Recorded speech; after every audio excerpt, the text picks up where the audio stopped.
Put that bowl down or I will have you removed from this building. Clara looked at the woman's hand locked around her arm. She looked at the hungry little boy in leg braces who hadn't eaten in 40 minutes while 500 people in diamonds laughed around him.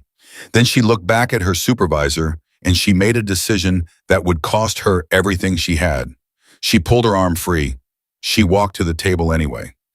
Nobody in that glittering ballroom knew her name yet, but one man, the most dangerous man in the city, was about to find out exactly who she was. Subscribe right now and follow this story to the very end. Drop a comment with your city. I want to see how far Clara's story travels. He won't eat. Those were the first words Lorenzo Duca said to his head of household staff that morning. Not good morning, not sit down, just those 3 words delivered in the flat, quiet tone that his entire staff had learned to fear more than shouting, because shouting meant he was frustrated. Quiet meant something had already broken beyond what frustration could reach. But that was tomorrow's problem. Tonight, Clara Santos was still just a waitress. The Children's Hope annual gala was the kind of event that reminded Clara every single year of exactly how large the distance was between the world she lived in and the world she served. 500 guests, a ballroom that cost more to rent for one evening than Clara earned in 2 years, chandeliers that threw light like scattered diamonds across the ceiling, women in gowns that probably had their own names, men in suits that fit them the way expensive things fit people who have never once had to worry about whether they could afford them. Clara moved through it all with a tray and a smile and the practiced invisibility of someone who had been doing this long enough to know that the best server is the one nobody remembers seeing. She was good at her job. She was good at not being noticed. Until the boy. She spotted him the moment she entered the East Wing, not because he was doing anything dramatic, but because of the very specific way he was doing nothing at all. He sat at table 1, the VIP table, the table with the tallest floral centerpiece and the heaviest silverware and the guests whose name cards had been printed in gold ink. He was 9, maybe 10 small and thin in a suit that had been tailored to fit him perfectly, which somehow made him look more fragile rather than less. And on both legs from knee to ankle, fitted metal braces caught the light every time he shifted in his chair. Clara recognized those braces. Her cousin Miguel had worn them for 3 years after the accident. She knew the weight of them. She knew the way they made every simple movement, standing, sitting, crossing a room, into something that required thought and effort that other children spent on things like running and jumping and not thinking about their bodies at all.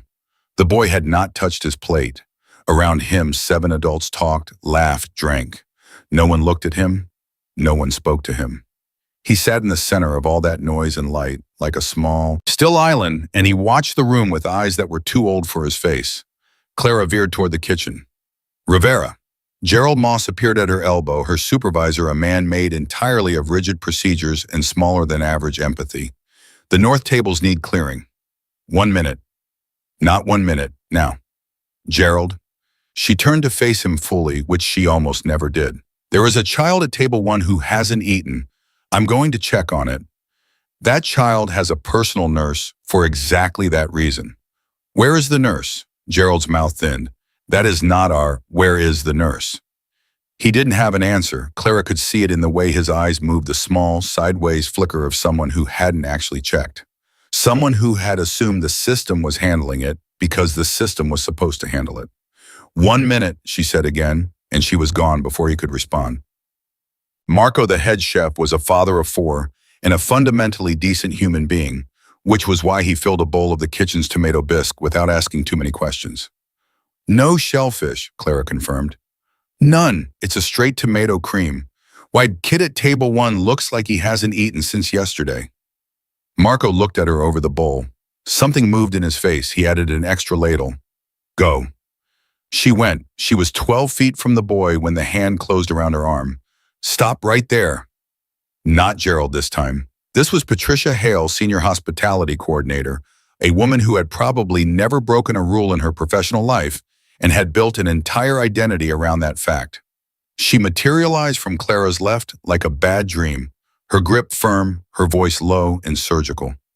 You were given an instruction. I'm delivering soup to a child who...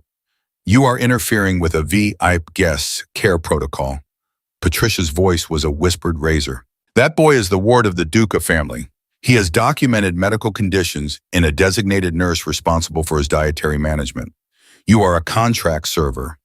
You have no authority here, none, and if you take one more step toward that table, I will have you removed from this contract, this agency, and I will make certain every event coordinator in the city knows your name. Clara stopped. She looked at the bowl in her hands. The soup was still warm. She could feel the heat through the ceramic. She looked at the bowl. He had turned in his chair. He was watching her. He had seen the whole thing, Patricia's hand on her arm, the argument, all of it, and his face was very still in the specific way of children who have watched adults argue about them enough times to stop expecting a good outcome. Clara felt something settle in her chest, clean and clear and completely certain. Then remove me, she said. She pulled her arm free for the second time that night. She walked to table 1. The 7 adults went quiet in sequence, like lights being switched off one by one as Clara approached. She felt their attention as a physical thing, the weight of it, the sharpness of it, and she ignored every ounce. She crouched slightly, bringing herself closer to the boy's eye level. Hi, she said. Just that. Soft, direct, no performance. My name's Clara. I brought you some soup. You don't have to eat it if you don't want to. The boy studied her face. Up close, he was even thinner than he'd looked from across the room. There was a small scar above his left eyebrow, pale and healed, but there. His eyes were the darkest shade of brown she had ever seen, and they were in this moment doing something very careful. Measuring her. What kind, he asked. Tomato, a little cream. No shellfish, I checked. A beet. How did you know to check for shellfish? I guessed, Clara said. Was I right? The boy looked at the bowl. Something shifted in his face, the guard coming down just a fraction, just enough. Yes, he said quietly. Thank you. She set the bowl in front of him. He picked up his spoon, and Patricia Hale's voice hit the table like a thunderclap. Ms. Rivera, step away from this table. Now. The boy's spoon stopped halfway to his mouth. Clara straightened slowly. She was aware of the entire room. She was aware of the cameras near the podium. She was aware of the 7 adults at this table and the 500 beyond it, and the way sound had pulled back from the surrounding area, the way it does when something important or terrible is about to happen. She was also aware of a woman at the far end of table 1 who had not said a single word. She was perhaps 45 Italian in her bone structure, wearing a white evening gown and a strand of pearls. She was watching Clara with an expression that was completely unreadable, not hostile, not amused, not alarmed, simply watching. The way a person watches something they intend to remember. You have violated this organization's protocols. Patricia continued, her voice now carrying clearly enough for the nearest 3 tables to hear. You have interfered with a minor's medical care, disrespected the chain of command in front of our most important guests, and directly disobeyed 2 direct instructions from senior staff. She held out her hand. Your badge, Miss Rivera. The ballroom was not silent. The string quartet was still playing somewhere in the distance, but the pocket of air around table 1 had gone absolutely still. Clara reached up, unpinned the badge from her lapel, placed it in Patricia Hale's open palm. He was hungry, she said, clearly, calmly. He was sitting at this table for 40 minutes and no one noticed. I noticed, so I brought him soup. She paused. That's all that happened here. You can call it whatever you want. She looked at the boy one last time. He was eating, small, careful spoonfuls, eyes down. But he was eating, and just before Clara turned away, he glanced up quick, almost involuntary, and for one moment across the expanse of that terrible silence, something passed between them. She didn't have a word for it. She'd think about it later, lying awake in her apartment, and still not find the right word. She turned and walked to the service entrance. Behind her, she heard the woman in the white gown say something low in Italian, and one of the men at the table immediately reached for his phone. Clara didn't hear it. She was already through the door, already on the sidewalk, already in the October cold, with no coat and no baum, and the particular hollow feeling that comes from doing the right thing at the worst possible time. She started walking. She had no idea that the phone call was already happening. May's diner smelled like coffee and bacon and something faintly sweet that Clara had never identified, but that always made her feel, despite everything, like things were going to be fine. She was there by 6 the next morning because sitting in her apartment counting the ways last night had ended her career was not something she could afford emotionally or financially. The staffing agency's email had come at midnight. Formal. Final. Her name removed from the active roster pending review, which meant permanently.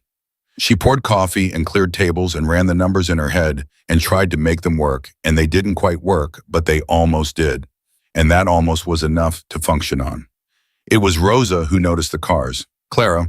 She appeared at Clara's elbow, quiet, careful. Don't look right away, but there are 3 black SUVs parked outside. They were there when I got in at 5:30. Clara finished setting the napkin holder. Then she looked up casually through the window. 3 large black vehicles. Tinted glass, engines off, but something in their stillness that felt deliberate rather than parked. The kind of stillness that is not absence, it is patience. The man in the middle car, Rosa murmured. He's been watching the door since 6:03. I clocked it. Clara's hands were steady. She was proud of that. May appeared from the kitchen like a woman who had developed a sixth sense for trouble over 30 years of running a diner in a complicated neighborhood. She was wiping her hands on a dish towel and her eyes were already doing the calculation. Someone called 20 minutes ago, May said, dropping her voice. Man, very polite, asked if a Clara Santos works here. A pause. I told him I don't give out information on my staff. Thank you, May. You want to tell me what's going on? I'm not sure yet, which was the truth, and also not entirely the truth, because the back of Clara's neck was doing something she'd learned over 32 years of life to take seriously. The front door opened. The man who walked in was not the largest person in the room. He was perhaps 5'11", lean 40 or so, but the room responded to him the way a room responds to a sudden change in pressure, not with noise but with the absence of it. Conversation didn't stop dramatically. It just quietly ceased the way sound does when something in the air shifts. Charcoal suit, dark hair with gray beginning at the temples. A face that had probably been built for warmth and then trained out of it over years of being the kind of man who could not afford to be warm in public. 2 men positioned themselves near the door without being asked. Nobody in May's diner had to be told what they were. The man walked directly to Clara. Ms. Rivera. His voice was low, controlled. The accent was slight Italian or adjacent to it, worn smooth by years in an American city. My name is Lorenzo Duca. I believe you met my son last night. Clara kept her face neutral. The boy at the gala. Matteo. The name changed something in his face, a flicker, quickly suppressed but there. He refused to eat dinner after you left. He refused to eat breakfast this morning. Lorenzo's jaw tightened once precisely, then released. He told me he will only eat if the lady with the soup comes back. Silence. He's 9 years old, Clara said. Yes. And he stopped eating him because I left. Yes. She studied the man in front of her. She had waited tables long enough to read people not perfectly, not always, but well enough. And what she was reading in Lorenzo Duca right now was something she had not expected to find in a man surrounded by bodyguards in a $3,000 suit. He was terrified, not of her, not of this conversation. He was terrified of the thing he had come here to say, because saying it required admitting something that this particular man had likely never admitted out loud to anyone in his life. What are you asking me, Mr. Duca? She said. I want to hire you, he said. Personal attendant to my son. Live in, full time. He named a number. The number landed in Clara's chest like a physical object. Per month, she asked. Per month, housing, medical vehicle. He said it the way someone recites a list they have rehearsed. I understand you lost your agency contract last night. I'll compensate you for that as well. Around them, May's diner had stopped pretending. Rosa had frozen mid-refill. May herself had moved quietly without drama to stand just behind Clara's left shoulder.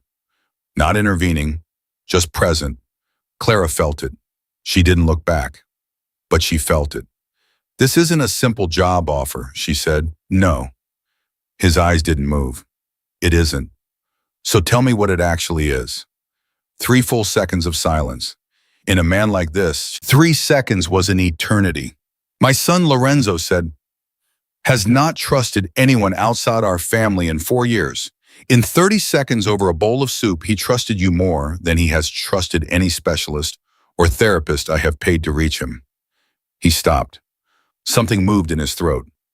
"I am asking you to come back and do whatever you did, and to keep doing it, because," the pause, brief, enormous, "because I don't know how." The last four words cost him something. Clara could see exactly what they cost him, and she filed it away carefully because she understood that a man like this did not say those words lightly, and the fact that he had said them to her, to a waitress in a diner, meant the situation with his son was far more serious than a missed breakfast. "I'll think about it," she said. "I'll call you by 3. He placed a card on the counter. Heavy cream stock. Just a phone number. He turned to go. 2 steps. Then Clara spoke. "Mr. Duca." He stopped. Didn't turn. What happened to his legs? The stillness that moved through Lorenzo Duca's shoulders was almost imperceptible. Almost. "An accident," he said, 2 years ago. "And the braces, he's had them since then." "Yes." "The therapists, what do they say to him?" "That he is making progress," a flat, recited. The words of a man who has heard them so many times they've become meaningless sounds. Every month the same answer. Making progress. "Does Matteo like anything?" Clara asked. "My children his age generally." "Does he specifically, personally like anything?" Lorenzo turned back now, slowly. He was looking at her the way someone looks at a question they weren't prepared for. "Trains," he said after a moment. "Model trains. He knows every European locomotive built between 1920 and 1960 by name." The faintest softening around his eyes, involuntary, gone in an instant. "And apparently soup." Clara picked up the card. 3 o'clock, she said. "Duca." She called it 2:47. 2 weeks, she said before he could speak. "Trial period. Either of us can walk at the end, no explanation required." "Agreed." "I have conditions." A pause, longer this time. "Go ahead." "Matteo's daily routine meals schedule activities I manage. I take guidance from you on security and logistics. But on anything touching his well-being, I act without running it up a chain of command first. That has to be non-negotiable." The silence stretched long enough that Clara thought she'd pushed too far. "Agreed," Lorenzo said. "Oh, bien. I need his full medical records and current therapy notes, not summaries." "Done. And whoever is managing his meals now, that role transfers to me completely. No parallel systems. He gets one consistent voice, one set of expectations." She paused. "I suspect part of what's shutting him down is too many adults with too many different rules, and he doesn't know which ones to follow. So he's chosen none." The silence this time was different, charged. She could almost hear him absorbing it. "The nurse has been with our family 6 years, he said. "I'm sure she's excellent. This isn't about her competence. It's about Matteo's need for consistency." Clara kept her voice even. "Give me 2 weeks with that structure. If I'm wrong, you'll know by then." A very long pause. 8 o'clock tomorrow morning, Lorenzo said. "A car will come by." The line went dead. Clara sat in her apartment in the failing afternoon light and looked at the phone in her hand. She thought about the boy's face when she'd set the bowl down. The question about the shellfish. The careful way he'd picked up the spoon, like someone who'd learned not to reach for things too quickly. She thought about Lorenzo Duca's voice when he said, "I don't know how," the 4 words that had cost him more than the number he'd offered her, more than the cars outside, more than any of the power he wore like armor. She thought about the woman in the white gown at the end of table 1, the one who had watched everything without saying a word, the one whose face she still couldn't read. She got up and started packing. She told herself she was doing this for the boy. She told herself the money was a bonus, not a reason. She told herself she had thought it through carefully and rationally, and that she knew exactly what she was walking into. She believed about half of that. The other half, the half she pushed down and refused to examine too carefully, was the thing she'd seen on Lorenzo Duca's face when he said his son's name. Not power, not the cold calculation she'd expected from a man like him. Something rawer than that. Something she recognized because she had seen it once before in a hospital waiting room 3 years ago, on a night she still didn't let herself think about for too long. It looked like love that had run out of answers. And Clara Santos, who had always been the kind of person who walked toward the things other people walked away from, who had handed over her badge without flinching and walked into the October cold and started walking. She zipped her bag and looked at the door and told herself very clearly and precisely that she knew what she was doing. She almost convinced herself. Almost. The car arrived at 7:58. Clara was already waiting on the sidewalk with one bag over her shoulder and a travel mug of maize coffee in her hand because she had learned a long time ago that being early was the only form of control available to people who didn't have much of it. The driver didn't introduce himself. He opened the rear door, took her bag without being asked, and that was the extent of their interaction for the next 40 minutes. Clara watched the city change through the window. The neighborhoods she knew giving way to the neighborhoods she'd only ever driven through on the bus. The kind of streets where the trees were older than the buildings surrounding them, and the houses sat back from the road behind iron gates and carefully maintained hedges that said without words, "You are not from here." The car turned through a gate that opened before they reached it. The house was large. That was the only word Clara allowed herself, large. She had promised herself she would not be impressed, and she kept that promise by focusing on what mattered: the ramp that had been built alongside the front steps, wide and gently graded with rails, at exactly the right height for a child's hands. Someone had thought carefully about that ramp. Someone had measured it. She held on to that thought as the front door opened. The woman standing in the doorway was the same woman from the gala. White gown replaced by a cream blouse and dark trousers, pearl earrings instead of the strand, but the same bone structure, the same quality of stillness, the same eyes that watched Clara the way a jeweler examines something before deciding its value. Miss Rivera. Her English was accented, precise, and entirely comfortable. "I am Rosaria Duca, Lorenzo's mother. Please come in." Clara stepped inside. "My grandson," Rosaria said, closing the door and moving with the unhurried authority of a woman who had never needed to rush to be obeyed, "has been awake since 5 o'clock this morning. He has eaten nothing. He asked about you 4 times before 8 o'clock, which I mentioned not to pressure you, but so that you understand the situation clearly." "I appreciate that," Clara said. "Do you?" Rosaria turned to look at her, and the look was direct in a way that Clara found unexpectedly more refreshing than intimidating. "You are a young woman who served soup to a child at a charity event and was fired for it. Now you are in my son's house. I want to know who you are, Ms. Rivera, before you spend a single minute with my grandson." Clara held the woman's gaze. "Then ask me what you want to know." Something shifted in Rosaria's expression, a fractional, softening, quickly controlled. She gestured toward a sitting room and led Clara in without another word. And for the next 20 minutes, she asked questions with the quiet thoroughness of someone who had spent a lifetime evaluating people and had very rarely been wrong. Clara answered everything directly.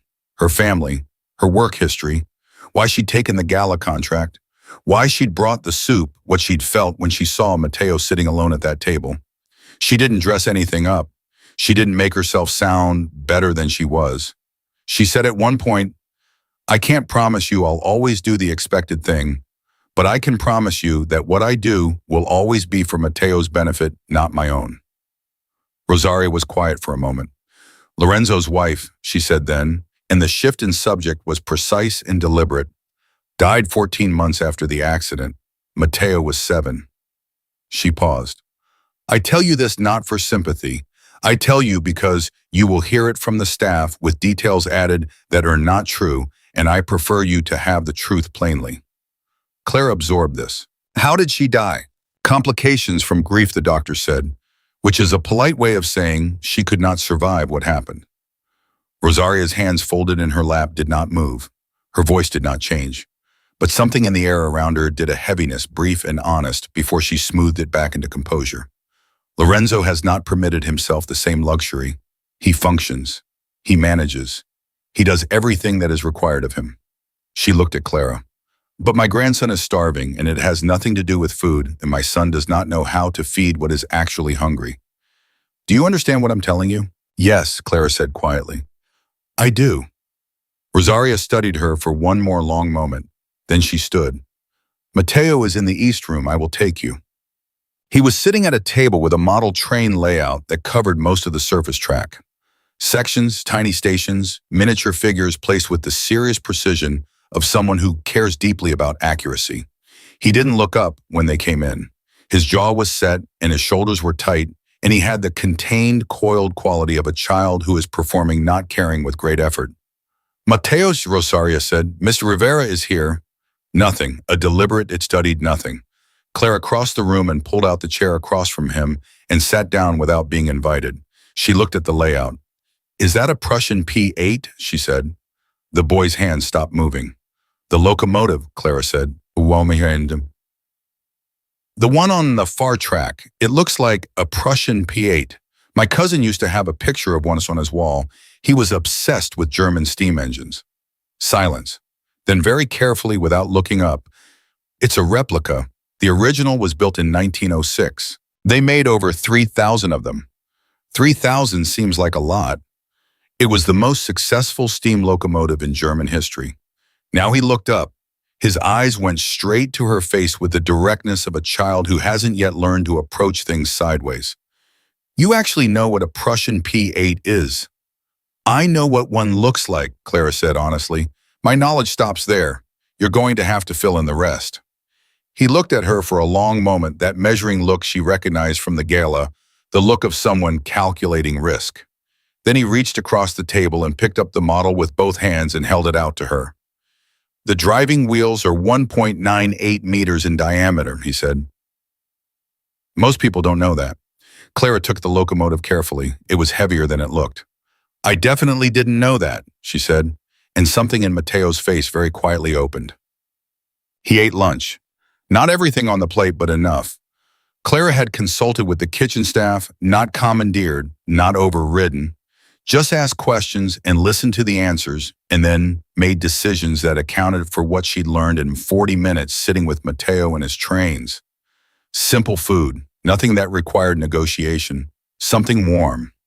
She sat with him while he ate, and she asked about the locomotives, and he told her in the careful, organized way of a child who has spent a lot of time alone with facts, because facts are reliable in ways that people sometimes aren't. The nurse, a capable woman named Diane, who had been watching all of this from the doorway with an expression that mixed professional assessment with something more personal and complicated, said nothing. She had received her new instructions from Lorenzo that morning. Clara had expected friction, resentment, the territorial defensiveness of someone whose role has been suddenly diminished. What she got instead was something quieter and more difficult to read. When Mateo had finished eating and been settled for his afternoon rest, Dan stopped Clara in the hallway. He hasn't eaten a full lunch since March, Diane said. Her voice was carefully neutral. I want you to know that, not as a criticism, just I want you to know. Thank you, Clara said. I'm not trying to step on what you've built with him. You're not stepping on much, Diane said. And there was something in her voice, not bitterness, but a tired, honest sadness that told Clara the situation in this house had been harder and going on longer than anyone had admitted to her yet. Clara filed that away. She was getting a growing collection of things to file away. She met the rest of the household staff over the course of that first day. 6 people, all of them professional, all of them courteous in the specific way of people who have been trained to be courteous regardless of what they actually think. The housekeeper, Elena, was the only one who spoke to Clara without any varnish on it. They'll test you, Elena said quietly while Clara was finding her way around the kitchen. Not openly, subtly. The staff who've been here longest, they'll see how long you last before you figure out the real rules of this house. What are the real rules? Clara asked. Elena looked at her steadily. Mr. Duca's word is final, always, on everything. No exceptions and no appeals. She paused. But the second rule is that Mateo comes first. Those 2 rules don't always point in the same direction. When they don't, she stopped. Let the silence finish the sentence. What happens? Clara pressed.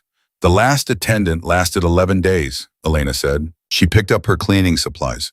I'm not trying to frighten you. I'm just making sure you know what you're in. She left Clara standing in the kitchen with that information and a half-full coffee cup. 11 days.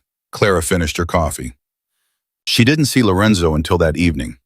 She had begun to wonder in a detached and practical way whether he was avoiding her, whether the intimacy of that conversation in May's diner, the admission of those 4 words had cost him enough that he needed to recalibrate before he could be in the same room with her again.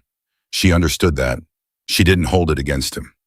He appeared in the doorway of the East Room at 7:15, where Clara and Matteo had spent the last hour with the train layout in a book about the history of European rail travel that Matteo had retrieved from somewhere and presented to Clara with the gravity of someone sharing something important.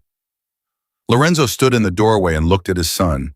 Matteo was talking, not to his father, to Clara, finishing a sentence about the difference between broad gauge and standard gauge track, but he was talking animated, his hands moving, his face open in the way Clara had not seen since she'd sat down across from him that morning and picked up a locomotive.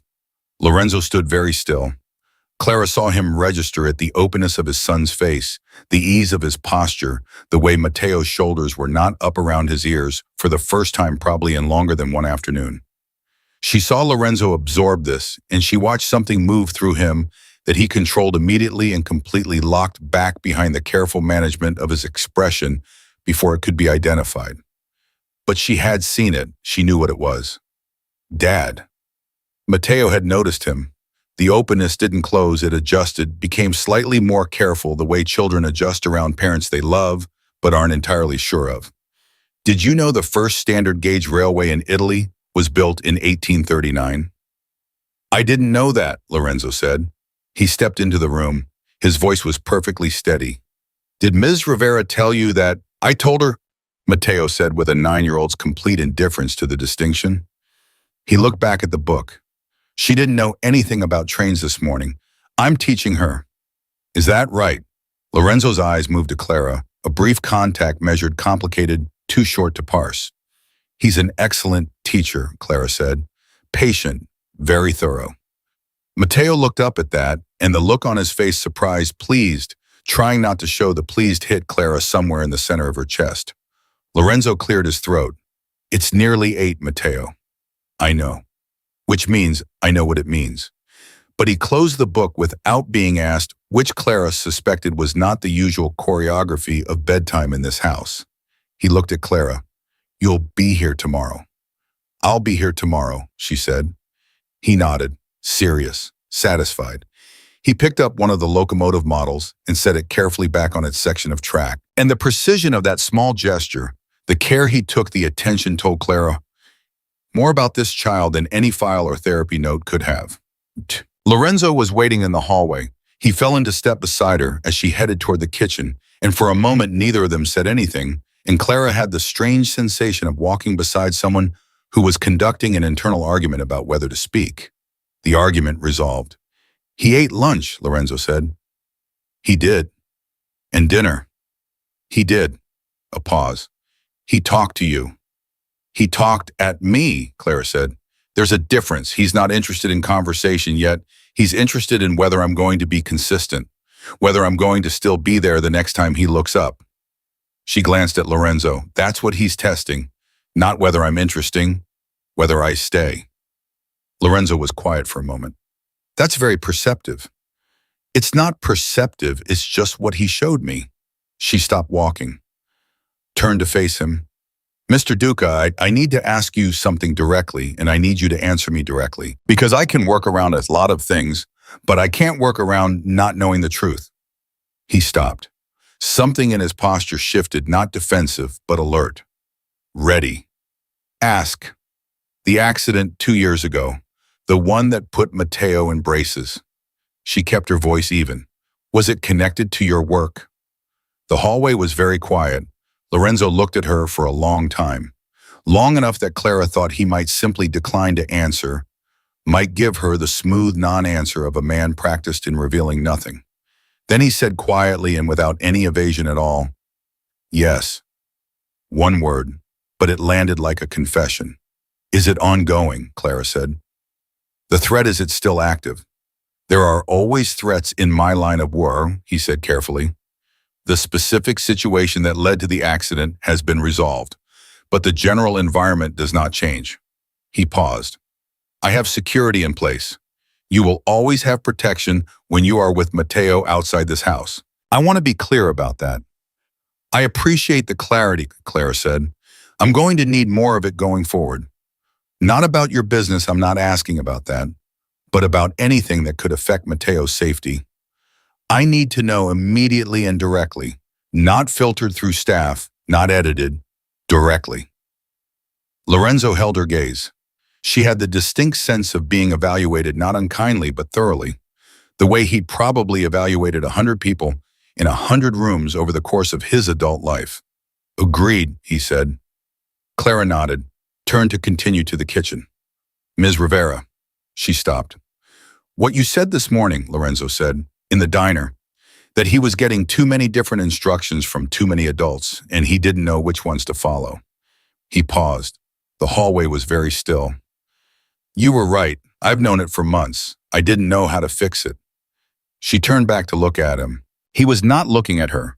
He was looking at a point on the wall past her shoulder, the way people look when they are saying something that requires them to not make direct eye contact. You're fixing it, Clara said. That's why I'm here. He nodded once, looked at the floor, looked up. Good night, Ms. Rivera. Good night, Mr. Duca. Ope. She lay awake in the room they'd given her, large quiet with actual blackout curtains, and a mattress that was better than anything she'd slept on in her adult life, and she looked at the ceiling and thought about Diane's face in the hallway. He hasn't eaten a full lunch since March. She thought about Elena in the kitchen. The last attendant lasted 11 days. She thought about Rosaria's hands folded and motionless in her lap, while she delivered the information about Mateo's mother with the practiced steadiness of a woman who has had to say a hard thing enough times to learn how to say it without bleeding. She thought about the way Lorenzo had stood in the doorway of the East Room and looked at his son's open face and controlled whatever that sight did to him before anyone could see it. And she thought about the model train in both hands. The driving wheels are 1.98 meters in diameter. Most people don't know that. He wasn't testing whether she was interesting. He was testing whether she stayed. Clara closed her eyes. She was going to stay. On the fourth day, she found the photographs. She hadn't been looking for them. She'd taken a wrong turn on the way back from the laundry room and ended up in a hallway she hadn't been down before, and they were there on the wall. A series of framed photographs, the kind that mark the passage of family time holidays, birthdays, ordinary moments caught and preserved. In the earlier ones, Mateo was running, laughing, both legs unbraced, easy and loose, the way a 7-year-old moves when his body is still a place of pure joy and no memory of pain. And beside him in every photo, a woman. Dark hair, Mateo's exact eyes, a laugh that the camera had caught mid-expression, open and unguarded and completely alive. Clara stood in the hallway for a long time. She heard footsteps and turned. Rosaria had appeared from somewhere. She seemed to do this to materialize in doorways at significant moments, and Clara was beginning to suspect it was not entirely coincidental. Her name was Isabella, Rosaria said. She came to stand beside Clara. She looked at the photographs without flinching, the way you look at things you have made your peace with or decided to make your peace with, which is not the same thing. She loved him more than she could survive losing him. The accident. She stopped. He was hurt badly, but he lived. And she, another stop. She looked at the damage and she could not find a way forward that did not destroy her. Some people are like that. The love is too large. It has nowhere to go. Clara didn't say anything. Sometimes the right response to a true thing is silence. Lorenzo, Rosaria continued quietly, took everything she could not carry and he put it somewhere inside himself, and he closed the door and he has not opened it since. He thinks this is strength. She glanced at Clara. It is not strength. It is a different kind of dying, slower. And Mateo is caught between both of them, Clara said softly, the mother who couldn't stay and the father who can't open the door. Rosaria looked at her. The assessment in her eyes was different now. Not the jeweler's calculation of that first morning, but something warmer and more complicated. Yes, she said, exactly that. They stood together in the hallway for another moment. Then Rosaria said, as if continuing a different conversation entirely, he asked about you this morning before he was fully awake. He said your name before he opened his eyes. Clara felt the information go through her like a current. He's starting to attach, she said, half to Rosaria, half to herself. The professional observation and the personal one arriving simultaneously and tangling up in a way she hadn't entirely prepared for. Yes, Rosaria said, and you must understand what that means in this house. The last person he attached to. She gestured very slightly toward the photographs on the wall. The sentence didn't need finishing. Clara looked at the photographs. at Isabella's open, unguarded laugh, at Matteo running free and easy, both legs carrying him forward without thought. "I'm not going anywhere," Clara said. "You say that now," Rosaria said gently without accusation. "Everyone says that now. The question is, what happens when the reason to leave becomes urgent enough?" She touched Clara's arm briefly, the first physical contact she'd initiated. "I am not warning you away. I am asking you to know your own answer to that question before it becomes necessary." She left Clara in the hallway with the photographs. Clara stood there a little longer. She looked at the boy in the pictures. She looked at the woman who had loved him past the point of surviving.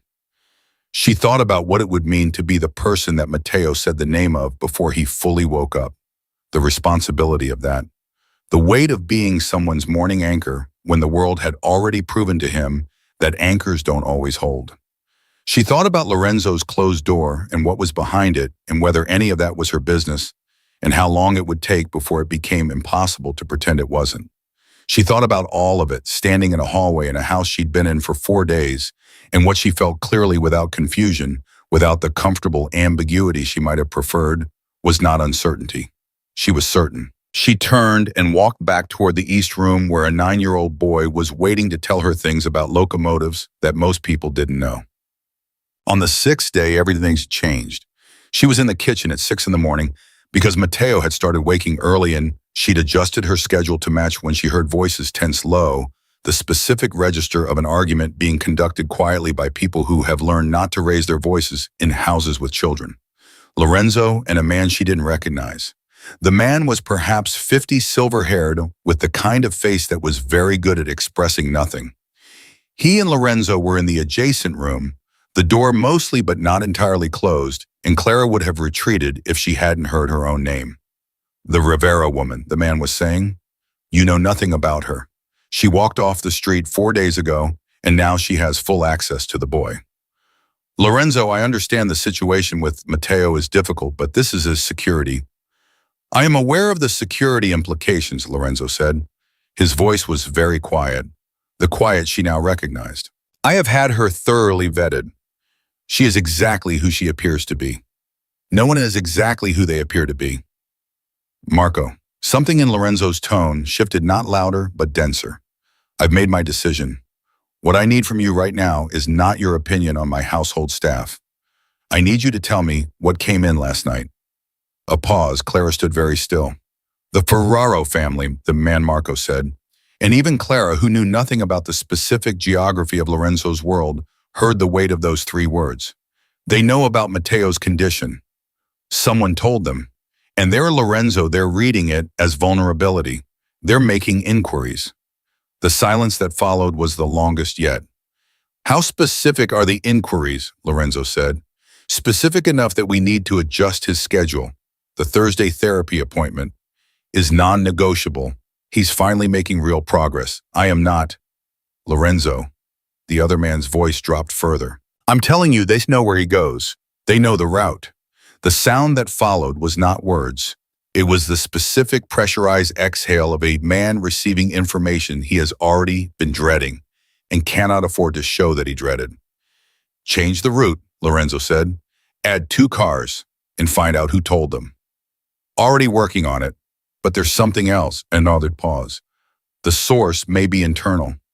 This silence was different from all the others. It was the silence of a foundation shifting. "How certain are you?" Lorenzo said. "Certain enough to tell you." Clara very quietly set down her coffee cup. She stepped back from the kitchen doorway. Her hands were steady, which she noted with the detached part of her brain that kept running assessments even when the rest of her was processing something much less manageable. Someone in this house had told the Ferraro family about Matteo. Someone in this house knew his therapy schedule, his route, the specific nature of his condition. All the things that, to the right kind of people, translated directly into leverage. And Clara had been here 6 days, which meant she was on the list of people who knew those things. Which meant the next conversation Lorenzo Duca had with her was going to be very different from any conversation they'd had before. She was right. He found her 20 minutes later. "Miss Rivera." He stepped into the kitchen. He looked at her directly and she looked back, and for a moment neither of them performed anything at all, which was its own kind of conversation. I need to ask you something. Ask me, she said, whatever it is. In the 6 days you have been here, he said carefully, have you discussed Mateo's schedule or therapy appointments with anyone outside this house, family, friends, anyone? No, Clara said. No phone calls. No, she held his gaze. Mr. Duca, I understand why you're asking. I know what I just heard in the next room. She watched something cross his face, not anger, something sharper and more complicated. I wasn't eavesdropping. I was standing 10 feet away making coffee and voices carry. But I'm glad I heard it because now we don't have to dance around it. She set her coffee cup down. I have not told anyone anything. I don't have anyone to tell. You want to look at my phone, look at my phone. You want to talk to May or Rosa, I'll give you their numbers right now. Lorenzo looked at her for a long moment. The assessment was thorough and without apology. That won't be necessary, he said finally.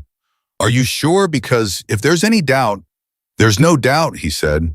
And something in the way he said it, immediate, flat, decisive, told her the doubt had lasted approximately as long as it took him to walk down the hallway. He trusted her.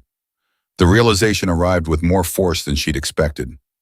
Not because she'd wanted it particularly, but because she understood in that moment what it had cost him to arrive there. What trusting anyone cost a man whose internal source of betrayal was already looking for the exit. Mateo's Thursday appointment, she said. We'll proceed, Lorenzo said, with modified arrangements. I want to be there. You will be. And I want to know what to do if something goes wrong. She kept her voice level. Want the security team's protocol. What I specifically do with Mateo if something happens.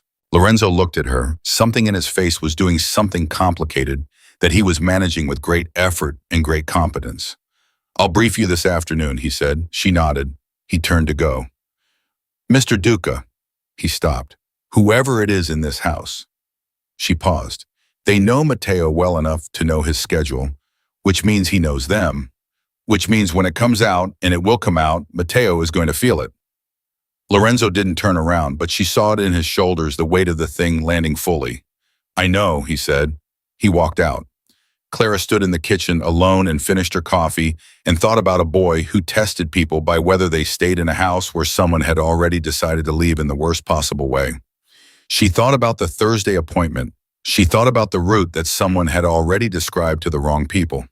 And she thought, with a cold and clarifying precision that she had not expected to feel in herself, that whoever had done this was not going to get anywhere near Mateo. Not while she was here. Not while she had anything to say about it. The briefing happened at 4 o'clock in Lorenzo's study, and it was not what Clara had expected. She had expected a security protocol, a laminated card maybe, or a rehearsed script delivered by one of the suit-wearing men who appeared and disappeared around the house like furniture that occasionally checked its phone. What she got instead was Lorenzo Duca sitting across a desk from her with no one else in the room, a hand-drawn map between them, and the look of a man who had decided sometime between the kitchen that morning and this moment to stop managing the distance between them. If the car is stopped, he said, you do not wait. You do not ask questions. You take Mateo to the floor and you stay over him. That's your only job. The team handles everything else. Understood. If we are separated, he paused, we will not be separated. But if we are, you call this number. He slid a card across the desk. Not my number, this one. It goes directly to Marco, who will be in the trailing vehicle. He will find you within 4 minutes. I've timed it. You've timed it? Clara repeated. 3 times, Lorenzo said without any apparent self-consciousness about this. On the actual route. Clara looked at the card, then at him. How long have you been planning for something to go wrong? Since Mateo was born, he said, and the simplicity of it, the absolute absence of drama, in how he said it, told her more about the life this man lived than any details she'd gathered in 6 days. She picked up the card. What about Mateo? Does he know there's a threat? No. He's going to feel the change in the security arrangements. I know. He's perceptive, Mr. Duca. He notices things. If we show up Thursday with twice the usual cars and everyone's jaw is tight, he's going to... I know, Lorenzo said more quietly. That's why I want you to handle how he experiences it. Keep him talking. Trains whatever he wants. I need his attention on you, not on the perimeter. Claire absorbed this. You want me to be the distraction. I want you to be what you already are to him, Lorenzo said, which is the only person in his immediate world right now who doesn't carry the weight of everything that's happened. He looked at her steadily. To Matteo, you are the person who knew what a Prussian P8 looked like and sat down anyway. That's all. Keep being that person on Thursday. Clara was quiet for a moment. Okay, she said. She stood to leave. Then she stopped. The internal source, Marco said last night you'd find out who it was. Something in Lorenzo's face went very still. We're working on it. Do you have a suspect? A pause, deliberate. We have a direction. Is it someone Matteo interacts with daily? The pause this time was answer enough. Clara felt something cold move through her chest. She thought about Matteo's face that morning at breakfast, open easy, telling her about the difference between tender locomotives and goods engines, completely unaware that someone in his daily orbit had been selling information about him to people who read his leg braces as an opportunity. Find them fast, she said. Not a request. Yes, Lorenzo said, not a reassurance, a statement of fact. She left. Wednesday night, Matteo couldn't sleep. Clara heard him at 11:15, not crying, just moving the soft, repetitive sound of someone rearranging themselves in a bed, looking for a position that didn't exist. She'd been awake anyway, lying in the dark, running Thursday's choreography through her head, and she was at his door before the sound had fully registered as a conscious decision. She knocked softly. Matteo, it's Clara. A pause, then, I'm not asleep. I know, can I come in? Another pause. Okay. He was sitting up in bed with a small locomotive in both hands, not one of the display pieces, one of the older ones worn smooth at the edges in the weight of things that have been held through a lot of difficult hours. He looked at her with those two old dark eyes and said nothing, which meant he was waiting to see what she would do with his being awake at this hour. Clara crossed the room and sat on the edge of his bed. She didn't make a production of it. She just sat. What are you holding? She asked. He looked down at the locomotive. It was my mom's. Clara went very still. In 6 days, this was the first time he had voluntarily mentioned his mother. She had model trains, Clara asked carefully. She gave me this one when I turned 6. He turned it over in his hands. She said it was the one her father had when he was little, in Italy. He paused. It's not a real model of anything. It's just a toy, but she said that didn't matter because it was loved. The word landed in the room with the full weight of what a 9-year-old doesn't know he's carrying. Clara breathed carefully. She was right, she said. Loved things matter more than accurate ones. Matteo looked up at her. Do you think she can still see me from wherever she is? Clara held his gaze. She didn't look away, and she didn't reach for a comfortable answer. I think, she said slowly, that the people who love us that much don't just stop. I can't tell you where it goes, but I don't think it goes nowhere. Matteo turned the locomotive over once more, set it carefully on the nightstand. Then he lay back down, pulling the covers up, and looked at the ceiling. I'm scared about tomorrow, he said. Clara's heart moved. The therapy appointment. There are going to be more cars, he said. I heard the men talking this morning in the hall, and Dad's face is different. It gets a certain way when something's wrong, and he doesn't want me to know. Of course he'd noticed. Of course.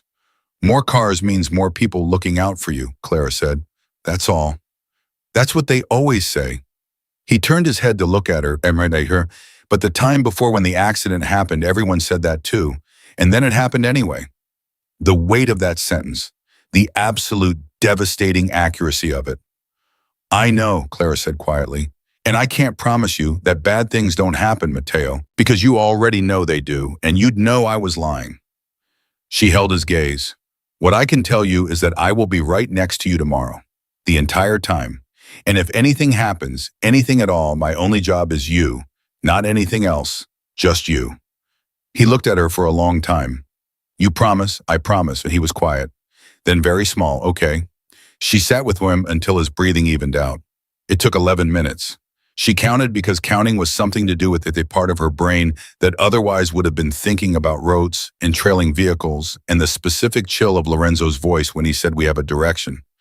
When she was sure Matteo was asleep, she got up carefully, put the worn toy locomotive a little closer to his hand, where he could reach it without waking, and walked out. Lorenzo was in the hallway. He was standing with his back against the wall, arms crossed, and she could see immediately from his face that he had been there long enough to hear at least some of what had been said.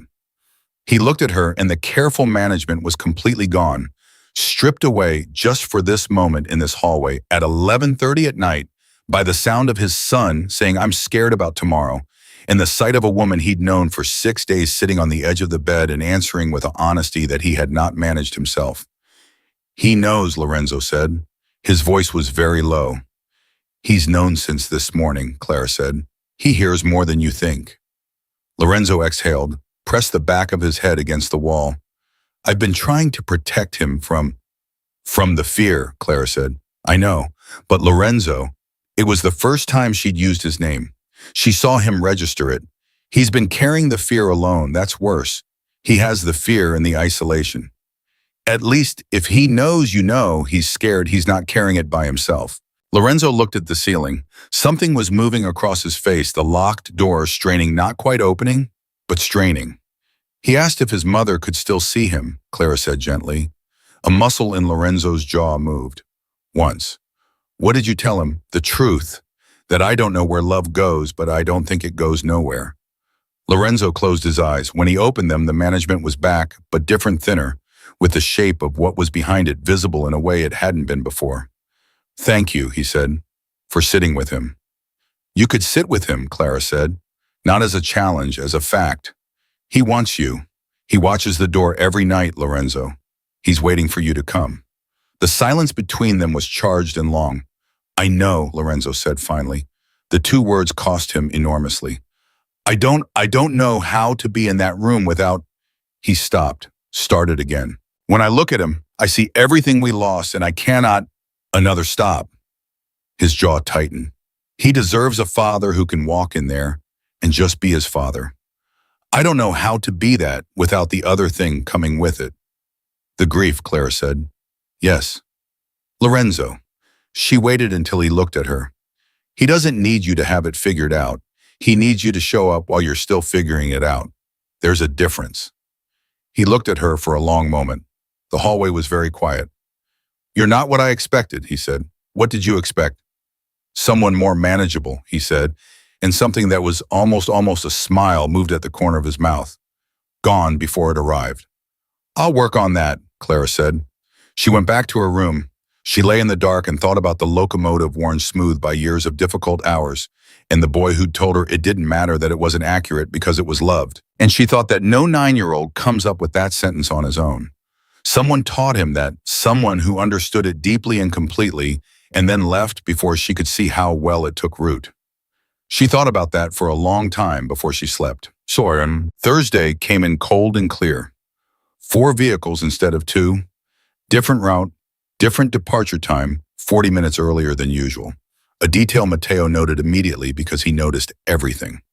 "We're leaving early," he said in the car, looking out the window. "Thought we'd beat traffic," Clara said. "There's no traffic at 7:20. "There's always traffic." "Not on this route." He looked at her sideways. "You're doing the thing." "What thing, Brandy?" "The thing where you say something technically true that isn't actually what's happening." Clara looked at him. He looked back, 9 years old and completely undeceivable. "You're right," she said. "I am, and I'm sorry. We're taking a different route today because we're being extra careful. That's the whole truth." He absorbed this, looked back out the window. "Is someone going to try to hurt me? There are people being paid very good money to make sure that doesn't happen. 4 cars worth of people." "Oh, that's not a no." "No," Clara said, "it's not. But Matteo, look at me." He turned. "I made you a promise last night, and I keep my promises. Do you remember what I said? That if anything happens, your only job is me." "That's right, so let me do my job and you do yours." "What's my job?" "Tell me about the French locomotive network between 1930 and 1940. I've been thinking about it, and I have questions." He stared at her for 2 full seconds. Then something resolved in his face. The fear was still there. She could see it, but it had somewhere to sit now, and he pulled in a breath and said, "The SNCF wasn't nationalized until 1938, so before that you have to look at the regional companies separately, which most people don't." And he was off. Clara listened and nodded and asked questions and kept her peripheral vision on the window and her body angled between Mateo and the door, and the car moved through the city and nothing happened. Nothing happened all the way to the therapy building. Nothing happened while they went in. She only relaxed by about half. The other half stayed alert because she had heard the words, "They know the route," and whatever route they'd taken today, she wasn't going to assume the information stopped there. Dr. Anita Rekas was 40 warm in a way that was clearly genuine and not at all performed, and she had apparently been working with Mateo for 8 months with what Clara, watching from the corner of the room, could only describe as patient, affectionate frustration. "He's made real progress," Anita told Clara quietly while Mateo worked on a set of balance exercises with the physical therapist across the room. "Physiologically, the improvement is there. The braces may not be permanent. Dr. Markov thinks 18 months of consistent work could see him without them entirely." "That's significant," Clara said. "It is, but Mateo doesn't believe it." Anita's voice was careful. "He's convinced himself the braces are just who he is now. He's stopped fighting for something different." She paused. "Until last week, his therapist said something shifted. He's been more present, more willing." Clara watched Mateo across the room. He was concentrating, hard jaw set, the locomotive precision of someone who cares about doing something exactly right. "What changed last week?" Anita asked. "I started," Clara said simply. Anita looked at her. "What did you do?" "I sat down and let him teach me things." Anita was quiet for a moment. 6 months of structured therapeutic intervention, she said, and what worked was someone sitting down. "It's not that the therapy didn't matter," Clara said. "It's that he needed to feel like he was the expert in the room first. Once he had that," she gestured toward where Mateo was now attempting a step sequence he apparently hadn't tried before, his face concentrated and fierce and very much alive. "He has more in him than he thinks. He just needed to believe someone thought so." Anita watched him. "His father should hear this." "His father is hearing it," Clara said. And she nodded toward the doorway where Lorenzo had come silently to stand, watching his son attempt something new, his arms at his sides and his face open in a way she had not seen it be open before. Unguarded, unmanaged, just present and watching and feeling whatever it was he'd been keeping behind the locked door. Mateo looked up and saw his father. And instead of the careful adjustment she'd seen in the East Room that first evening, the slight closing, the recalibration, Mateo said, "Dad, watch this." And he turned back to the exercise and he did it. Not perfectly. His right leg shook and he grabbed the rail and he had to stop and reset. But he did it. Lorenzo watched his son's face when he finished. The fierce pride, the frustration at the shakiness, the immediate desire to try again. "Again," Mateo told the physical therapist. He did it 3 more times before the session ended. Lorenzo didn't speak. But when Mateo came toward him, Lorenzo put a hand on his son's shoulder. Not a pat, not a brief contact, but a real hand that stayed, and Mateo leaned into it just slightly. Just for a moment, the way you lean into something solid when you've been standing on uncertain ground for a long time. Clara looked away. Some things were not for witnesses. They were 20 minutes from home when it happened. Not what she'd been expecting, not a blocked road or a car pulling alongside them. Something smaller and more immediately alarming, the radio in the front console, which had been on a low news frequency, cut to silence, and the driver's posture changed. He straightened. His right hand moved. "Ms. Rivera." His voice was completely calm. "I need you to move Mateo to the center seat and stay below the window line." Clara was moving before the sentence was finished. "Mateo, come here. Slide over, that's it." "What's happening?" Mateo's voice was sharp. He'd heard the driver. He wasn't a child who missed things. "We're being extra careful," Clara said, pulling him toward her. "Like we talked about. This is the protocol. Okay, this is just what we do." "You're scared," he said. Not an accusation, a fact. He could feel her heartbeat. "A little," she said honestly, "but I'm also right here. Both things are true." He pressed against her side without another word. She kept one arm around him and her eyes on the driver's posture and her breathing deliberate and even. Into her earpiece, one she'd been given that morning and spent 40 minutes learning to ignore, she heard Marco's voice from the trailing vehicle. "We have a gray sedan 3 cars back, matching our speed for 6 blocks. Lorenzo." Lorenzo's voice from the lead vehicle.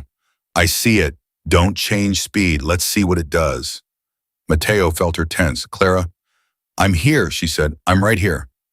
Tell me something, he said. His voice was very small and very controlled, and it broke her heart. Tell me something about trains. She pulled him closer.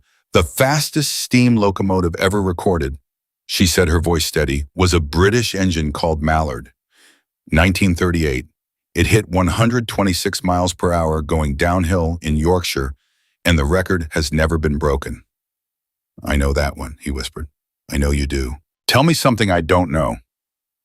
He was quiet for 2 seconds, then. The engineer's name was Joseph Duddington. He was 61 years old when he set the record. Everyone thought he was too old. What happened to him? He drove trains for 3 more years. Then he retired and lived to be 83. Good, Clara said. Good for him. The gray sedan peeled off at the next intersection. The driver's shoulders dropped half an inch. Clara felt it from the back seat like a physical change in air pressure. Into the earpiece. It's clean. False alarm. Continue. Clara kept her arm around Mateo for another full minute. Her hand was completely steady. She was going to be proud of that later when she had space to process what the last 4 minutes had felt like. Is it okay now? Mateo asked. Yes, she said. It's okay now. He didn't move away from her side.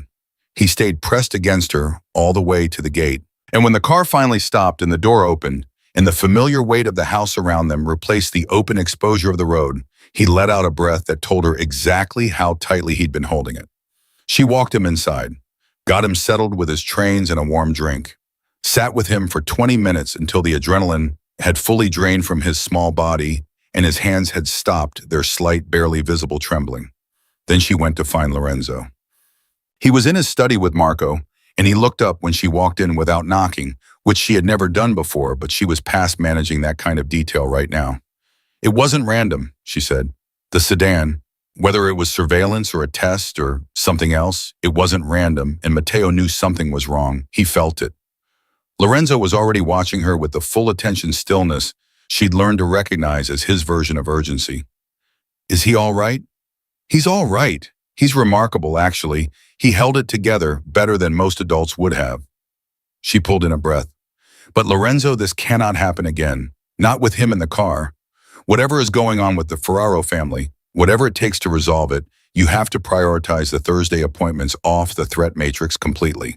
Build a wall around them. Different car, different team, no information shared with anyone except you and me and the driver. Already done, Marco said. He and Lorenzo exchanged a look that told Clara the conversation had been happening before she walked in. We identified the source. Clara went very still. Who? Marco looked at Lorenzo. Lorenzo held her gaze. Diane, he said. The name hit her like a closed door. Diane, the nurse who'd stood in the hallway and told her in that tired and honest voice he hasn't eaten a full lunch since March. Who had stepped back from Mateo's care without visible resentment. Who had seemed to every measure Clara had like a woman who cared about this child. Why, Clara said. The Ferraro family has her brother, Marco said quietly. They've had him for 2 weeks. She's been giving them information in exchange for his safety. He paused. She didn't know what they intended to do with it, or she told herself she didn't. Clara sat down. She hadn't been planning to sit, but her legs decided it. She thought about Diane's face, the tiredness in it, the honest sadness when she said you're not stepping on much. She had read that as exhaustion from a long, hard situation. It was also she now understood the face of someone carrying a terrible secret in an impossible position. Where is she now? Clara asked. We've separated her from the household, Lorenzo said. His voice gave nothing away. Nothing. She'll be dealt with. The phrase landed in Clara's chest with its full implication. Lorenzo. She looked at him. She was protecting her brother. She endangered my son. I know. Clara held her ground. I'm not saying what she did was right. I'm saying she's a woman who was being blackmailed and made a desperate choice, and there is a difference between that and someone who did it for money or spite. She paused.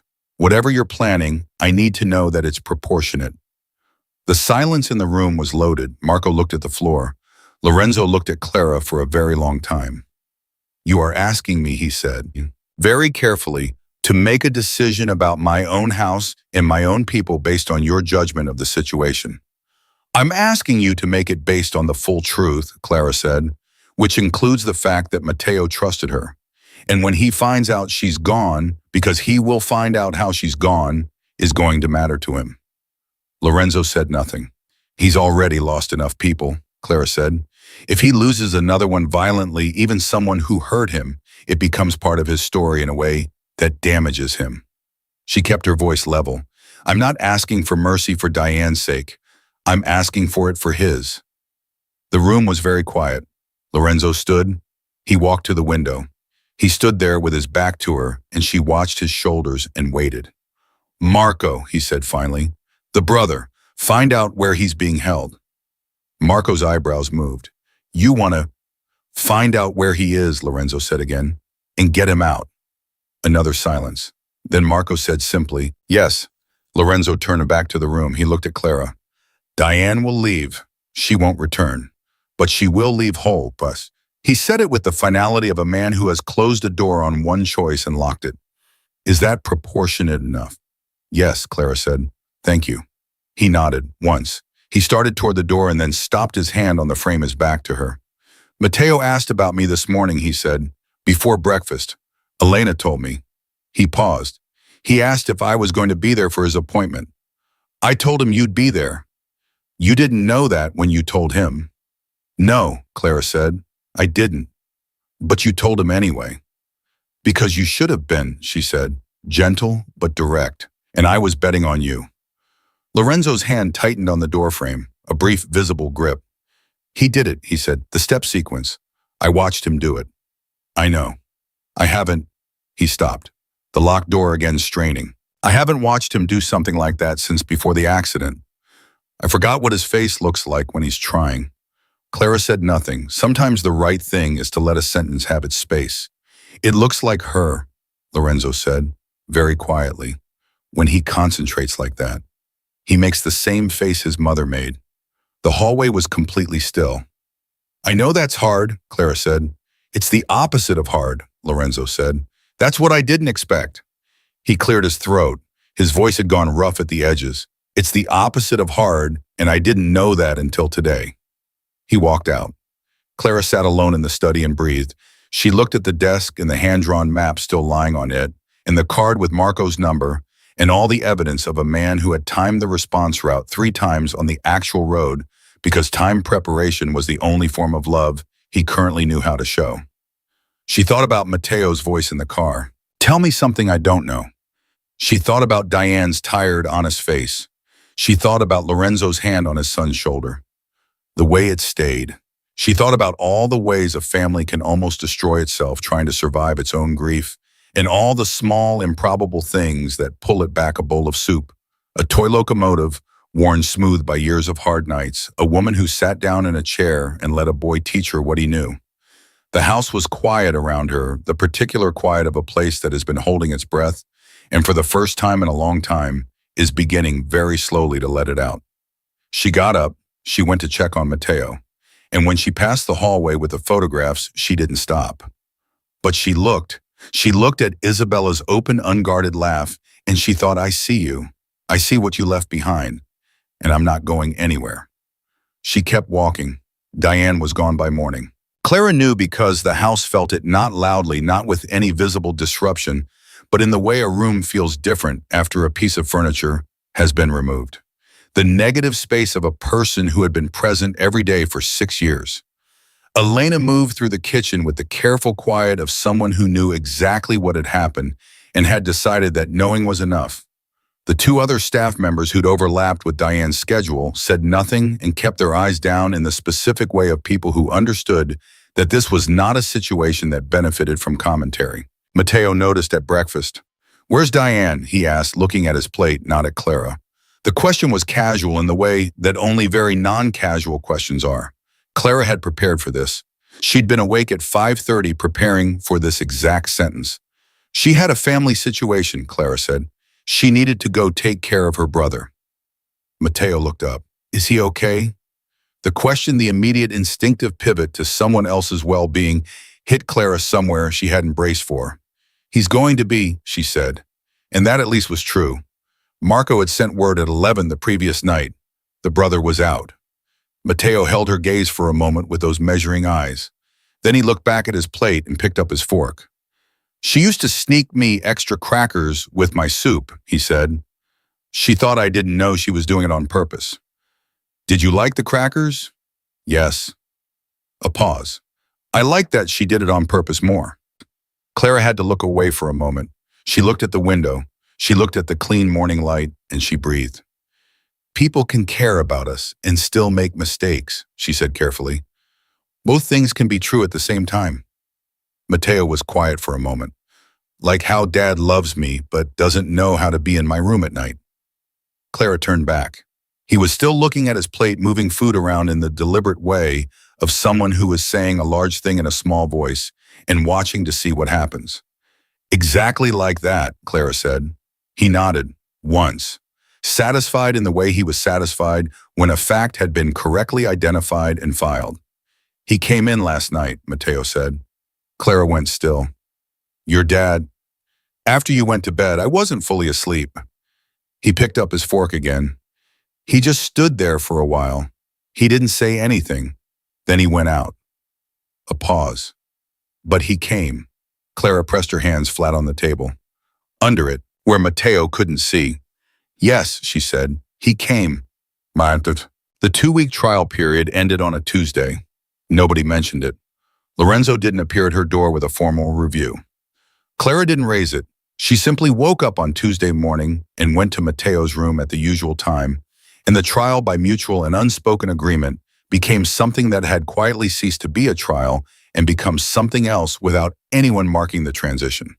What changed instead was smaller and more significant. Lorenzo started having dinner with them.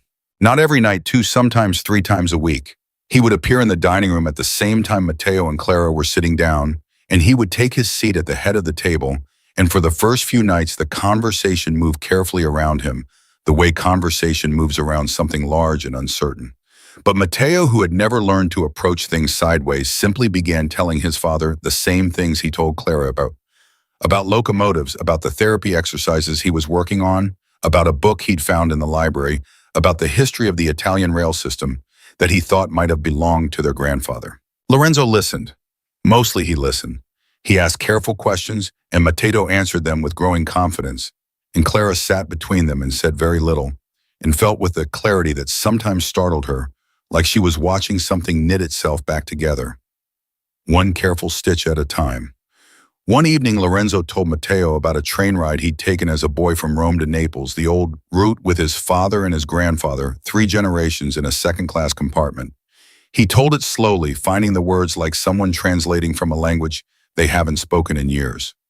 Matteo listened with his whole body leaning forward, elbows on the table, the way he listened when something mattered to him. When Lorenzo finished, Matteo said, "Can we do that?" Lorenzo looked at his son. "The train," Matteo said. "Can we take a train somewhere? You and me and Clara." Something moved through Lorenzo's face, several things in sequence, too quick to fully name. Then he said, "Yes, when things are, yes, we'll do that." Matteo accepted this with the serious nod of someone filing a promise in a place where they keep the important ones. Clara caught Lorenzo's eye across the table. He looked at her for just a moment, a brief charged contact, and then looked away. She told herself it meant nothing. She was getting less convincing at telling herself things. The second attack came on a Wednesday afternoon.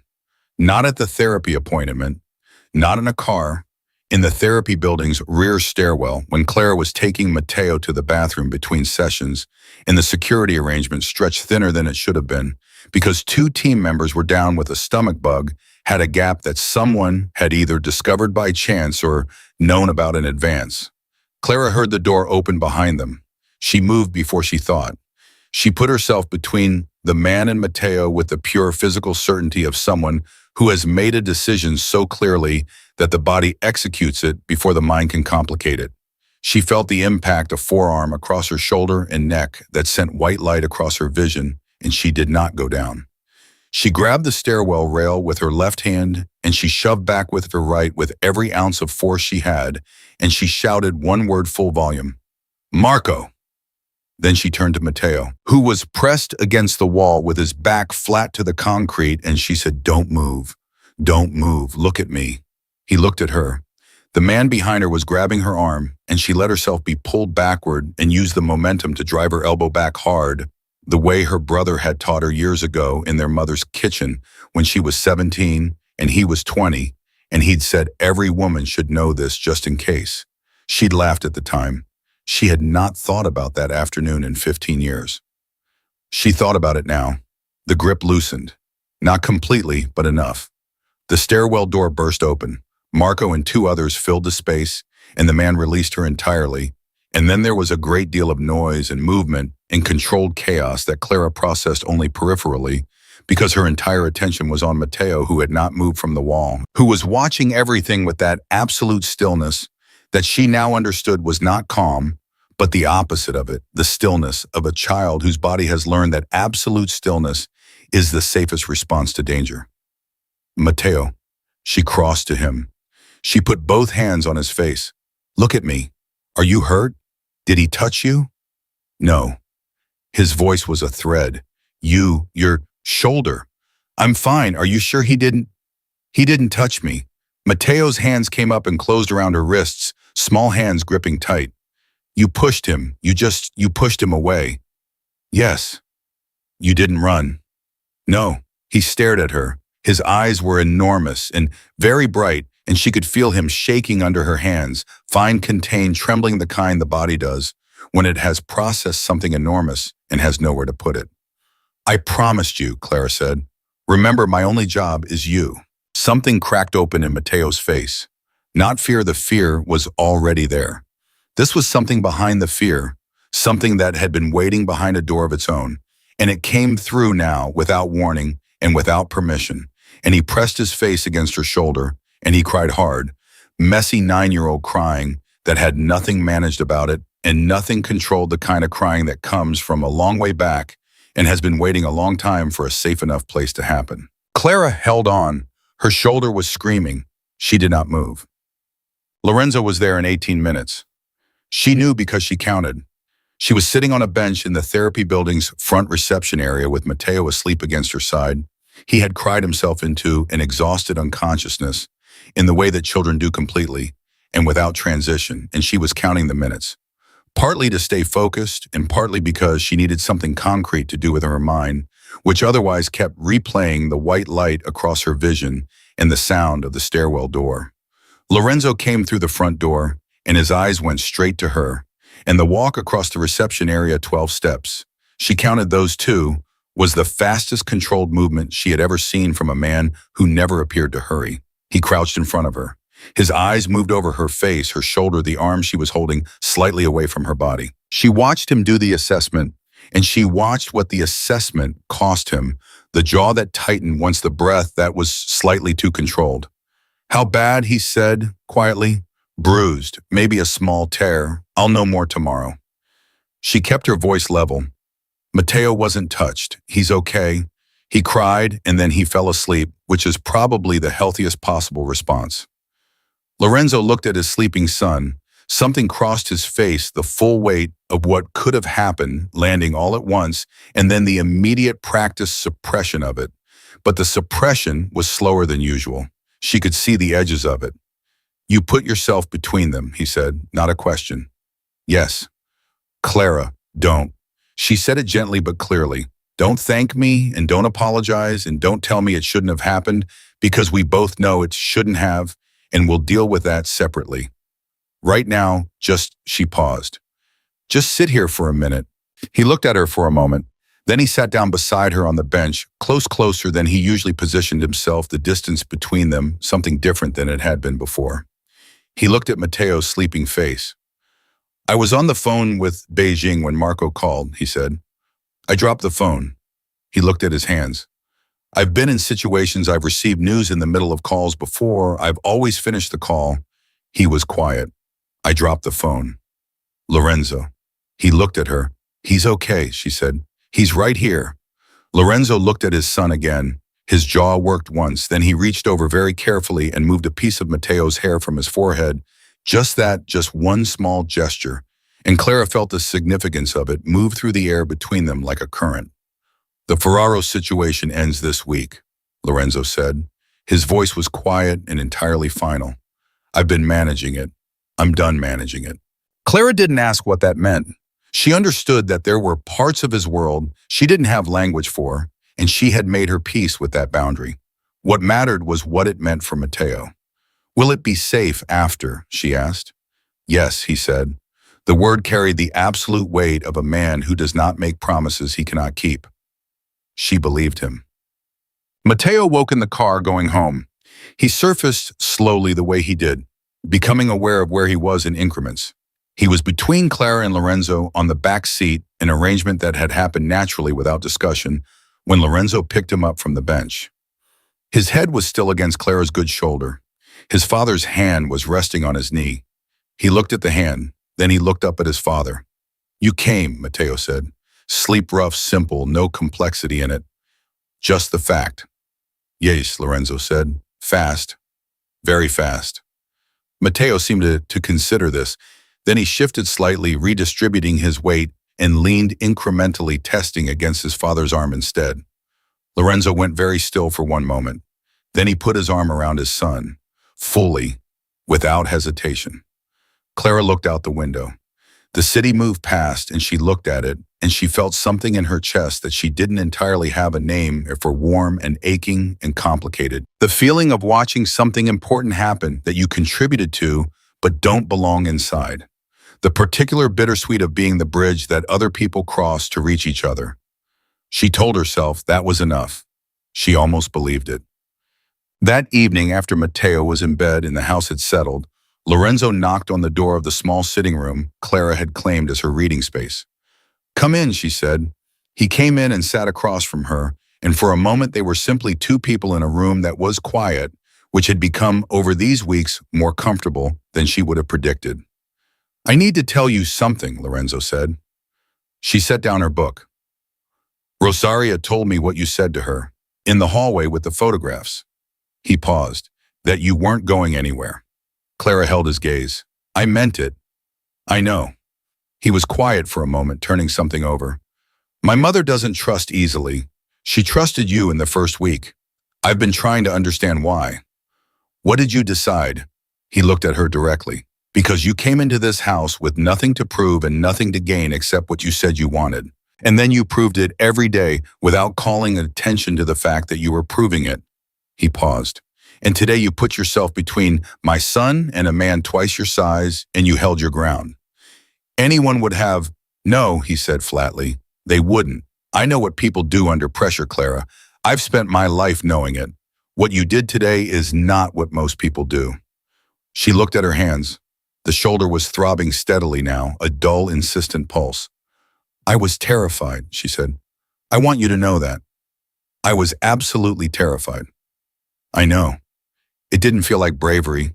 It felt like there was no other option. He was there and Matteo was behind me, and that was the entire calculation. "That's what bravery is," Lorenzo said. "Not the absence of fear, the absence of a better option." Something moved in his face. "I've been thinking about what you said weeks ago in the hallway, that Matteo needs me to show up while I'm still figuring it out. I remember. I held him into the car tonight," he said. "I haven't—" He stopped. Jaw, the familiar tightening. "I haven't held him like that since before the accident. I didn't know if I could without another stop. It turns out I could." "Yes," Clara said softly, "you could." He looked at her for a long moment. The careful management was completely gone from his face. She'd been seeing it erode incrementally for weeks. But tonight it was simply absent, and what was behind it was something she recognized because she'd caught glimpses of it before in the doorway of the East Room, in the hallway at 11:30 at night in the study with the hand-drawn map. "You changed something in this house," he said. "I need you to know that I know that. Whatever happens, however this—" He paused, choosing. "However the situation develops. You changed something that I couldn't change myself." Clara breathed carefully. "Matteo changed it," she said. "I just sat down." "You stayed," Lorenzo said. "There's a difference." She looked at him. He looked at her. The room was very quiet, and the distance between them felt for the first time like something that was not a boundary, but a question. Then he stood. The moment shifted. "Your shoulder needs ice," he said, back to the practical, the manageable. "I'll have Elena bring something." "I'm fine." Clara, he said her name the way he'd been saying it for days now, differently than the first weeks, with something in it that she was trying very hard not to examine too closely. "Ice. Tonight. That's not a request." She almost smiled. "Noted." He paused at the door. "Mateo's next appointment is in 10 days. I've already restructured the security team. New protocols, smaller footprint, different timing." He looked at her. "I'd like you to review them with me before we finalize. You noticed things in the car that my team didn't." "Of course," and Clara, his hand on the frame. The familiar position of a man who says the important thing on his way out the door, maybe because the door provides a kind of permission. "When I said whatever happens, I meant it the other way too." He paused.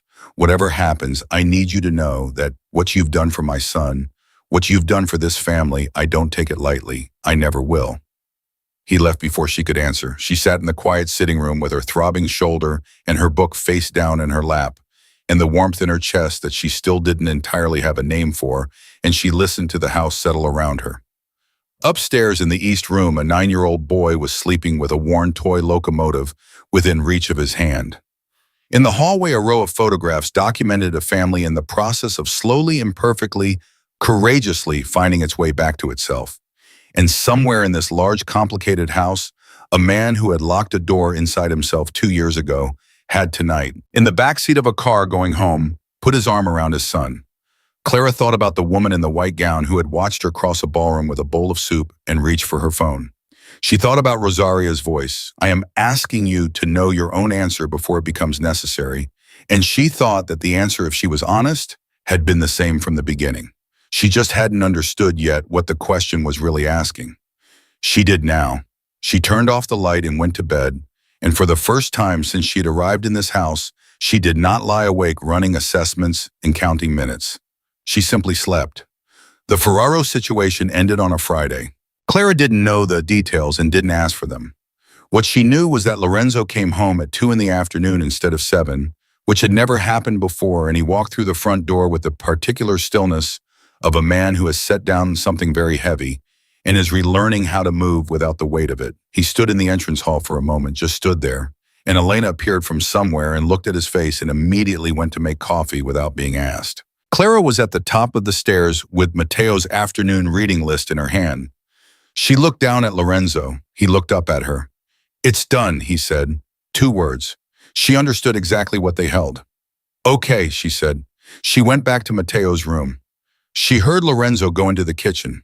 She heard him say something to Elena in a low voice, and she heard Elena respond with the comfortable ease of someone who has known a person through enough difficult things to stop requiring explanation. She focused on Mateo, on the reading list, on the present moment, which was, she had learned in these weeks, always the right place to put her attention when the larger picture became too much to hold all at once. Mateo looked up from his book. "Is Dad home?" "Yes." "Why so early?" He finished what he was working on. Mateo absorbed this with the particular quality of attention he gave to information he knew contained more than it was showing. Then he said, "Is it the thing that's been making his face tight for the last 3 weeks?" Clara looked at him. "Yes." He nodded. "Good." He looked back at his book. His face is better when it's not tight. She wanted in that moment to gather this child up entirely. She settled for sitting beside him on the edge of the bed. "Mateo," she said, "can I ask you something?" "Yes." "Are you happy here, in this house, with the way things are now?" He considered the question with the seriousness he gave to all genuine questions, which was one of the things she had come to love most about him, the way he refused to answer anything important carelessly. "Happier than before," he said. "Before you came, the house was very quiet, not peaceful quiet, the other kind." "Heavy quiet," Clara said. "Yes." He looked at her. "Now it's different. Dad talks at dinner. He laughed last week. Did you hear it? He laughed at the thing I said about the Belgian locomotive gauge, and it was a real laugh, not the kind he does to be polite." He paused. I hadn't heard that laugh in 2 years. Clara's throat tightened. Is it going to stay like this? Mateo asked. And in the question, in the careful, almost casual way he asked it, was the full weight of a child who has lost enough to know that things that feel permanent often aren't. I'm going to do everything I can to make sure it does, Clara said. That's the best answer I can give you, and it's the true one. He looked at her for a long moment. Okay, he said, that's enough. He went back to his book. She sat with him and breathed and thought about all the ways love announces itself quietly in reading lists, in dinner conversations, in the sound of a laugh that has been missing for 2 years.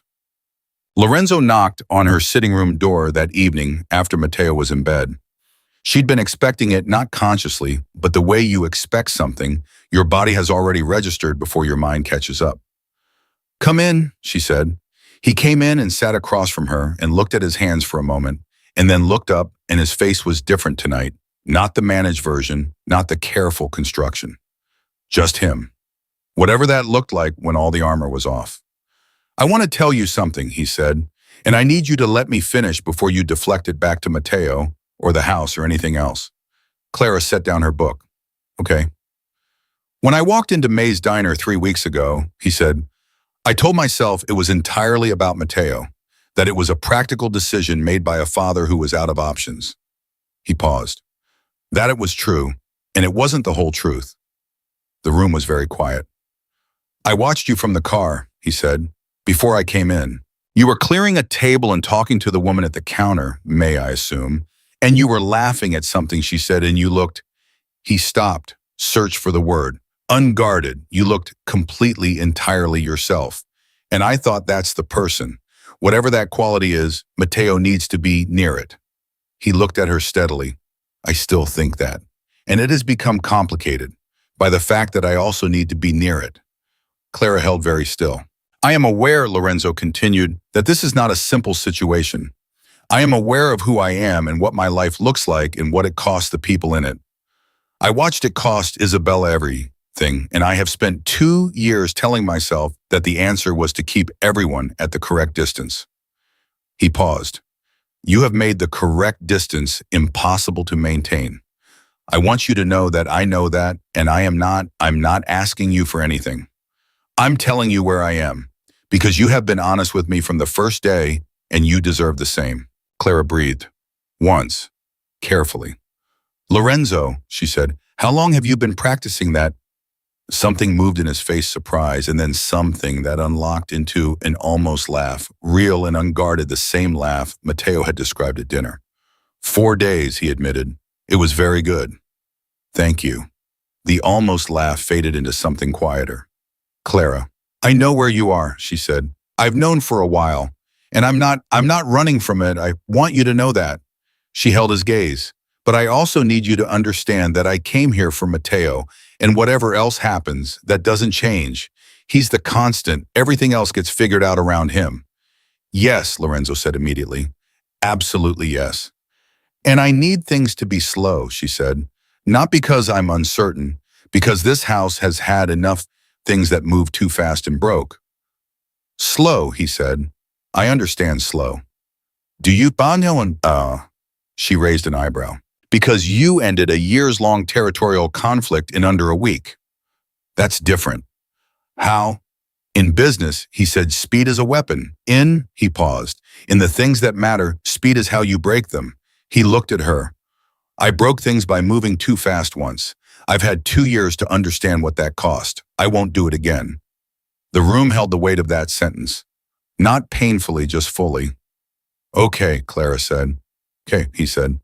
They sat together in the quiet for a moment that was not awkward and not weighted and not anything except what it was, two people who had arrived at an honest place and were resting there for a minute before the next thing. Then Lorenzo said almost as an afterthought, Mateo wants to know if you'll stay permanently. He asked me this morning. He was very specific about the word permanently. What did you tell him? That he'd have to ask you himself. A pause. The almost smile again. He's been composing his argument all day. He told me he intends to present 3 reasons. Clara looked at the ceiling. Of course he does. He's been writing them down. Of course he has. The third one, Lorenzo said, is apparently about the locomotives. I don't know the specifics. He wouldn't tell me. Clara pressed her lips together against something that was equal parts laughing and crying. When is he planning to present this argument? Tomorrow morning. He asked me to confirm you'd be at breakfast. I'll be at breakfast, Clara said. The argument was presented at 7:42 in the morning over oatmeal. Matteo had in fact written it down. On a piece of notebook paper in his careful, slightly oversized handwriting with numbered points and what appeared to be a small drawing of a locomotive in the corner, which was not part of the argument, but which he clearly hadn't been able to resist.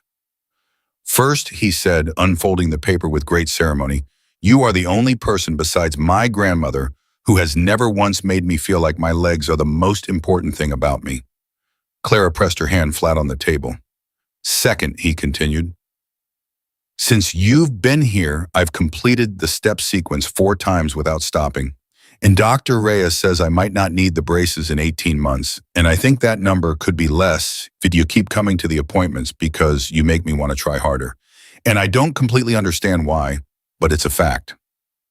Lorenzo across the table was studying his coffee cup with the focused attention of a man engaged in the project of not showing what his face was doing. Third, Matteo looked up from the paper. He set it down. This part evidently was not written down. This part was something he'd decided to say himself. The Prussian P8 has been in the same place on the track for 3 years. When you picked it up on the first day and you held it correctly, not tight, just supported in both hands, I thought about how my mom used to hold things she loved. She held them exactly like that. He looked at Clara steadily. "I think she would have liked you, and I think she'd want you to stay." The kitchen was absolutely silent. Clara felt the tears arrive with no warning and no permission moving up from somewhere very deep, and she did not try to stop them. Because there was no stopping them, there was only sitting with a 9-year-old boy who had just handed her the most important thing he owned and breathing through it. "Matteo," she managed. "That's the end of my argument," he said. He folded the paper back up. "You don't have to answer right now. I prepared it in case you needed time to—" "Yes," Clara said. "Signor." He stopped. Yes, I'll stay." Matteo looked at her, then he looked at his father. Then he looked back at Clara, and for one moment, one extraordinary, uncomplicated moment, he was simply a child who had just received very good news, and his whole face showed it. Not carefully, not with management or calculation, just joy, clean and simple, and completely devastatingly beautiful. "Okay," he said. He picked up his spoon. "Good." And he went back to his oatmeal with the composure of someone who has conducted a successful negotiation and is too dignified to gloat. Lorenzo caught Clara's eye across the table. He didn't say anything. He didn't have to. 3 weeks later, on a Saturday morning with no schedule and no appointments, and nothing that required management or protection or careful strategy, Rosaria appeared in the kitchen doorway and announced with the absolute authority of a woman who had decided a thing and considered the decision final that the family was going to the botanical garden. "All of us," she added, looking at Clara. "I'll get Matteo's jacket," Clara said. "Lorenzo will get Matteo's jacket," Rosaria said. "You'll get your own." Clara looked at the older woman. Rosaria looked back with the expression she used when she had already won the argument and was simply waiting for everyone else to catch up. "All right," Clara said. What happened at the botanical garden was not dramatic. There were no confrontations, no significant conversations, no moments of large revelation. What happened was ordinary in the way that only things that have been a long time coming can be ordinary with the particular fullness of finally. Lorenzo walked beside Clara. Matteo moved between them and his grandmother and back again, stopping every few minutes to examine something that interested him, narrating his observations to whoever was closest. His braces caught the light when he moved. He didn't think about them. He was too busy telling Rosaria about the elevation difference between the northern and southern rail lines of Switzerland. At one point, Matteo ran ahead, not fully running, not yet, but the closest thing to it, the braces managing his gait into something that was working, that was carrying him, that was doing what it was supposed to do, to look at something he'd spotted, and Lorenzo and Clara walked a few paces behind him together and said nothing.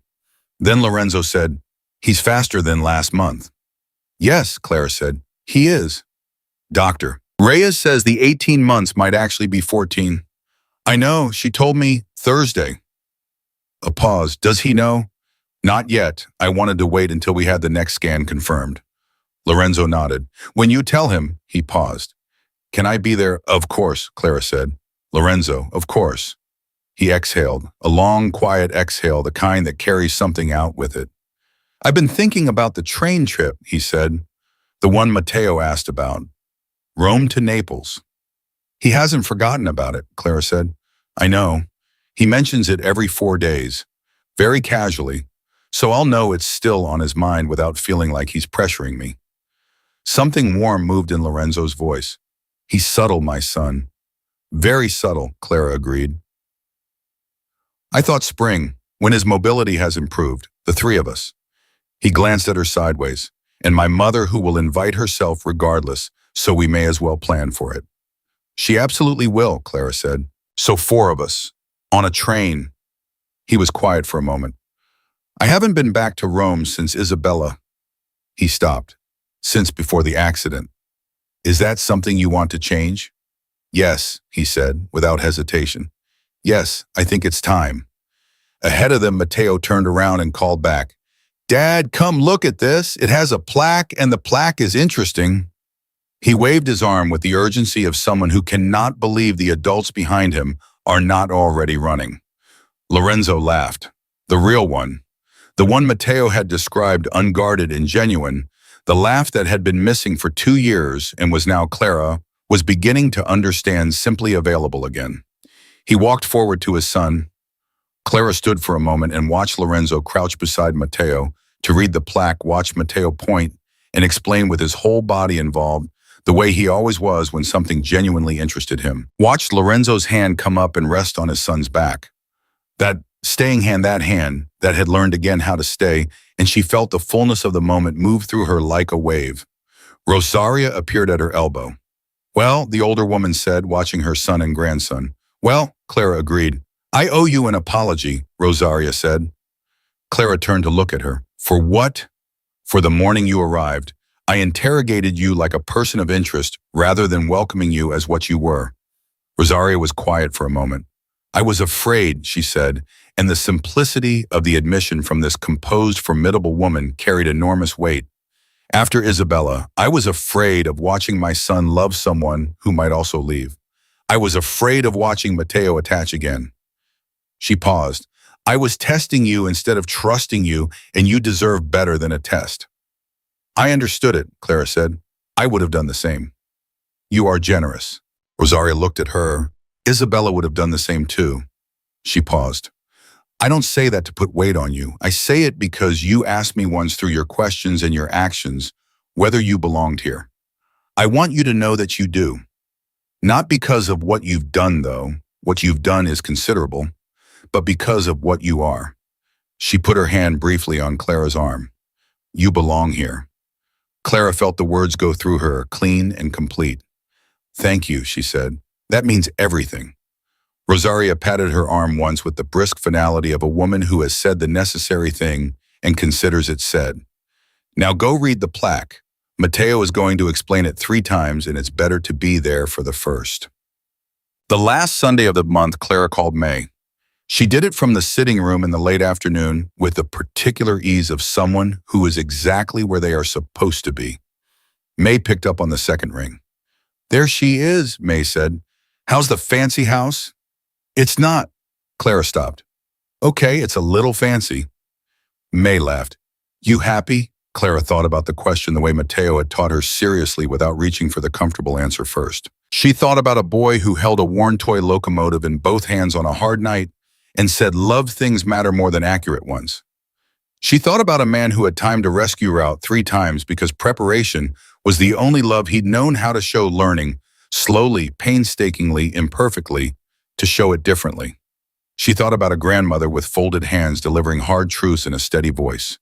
She thought about a Thursday appointment in a stairwell and the white light across her vision in the absence of any other option. She thought about a folded piece of notebook paper and a small drawing of a locomotive in the corner. Yes, she said. May, I really am. Good, May said. That's all I needed. A pause. Rosa wants to know if you're coming in for coffee soon. Tell her Saturday.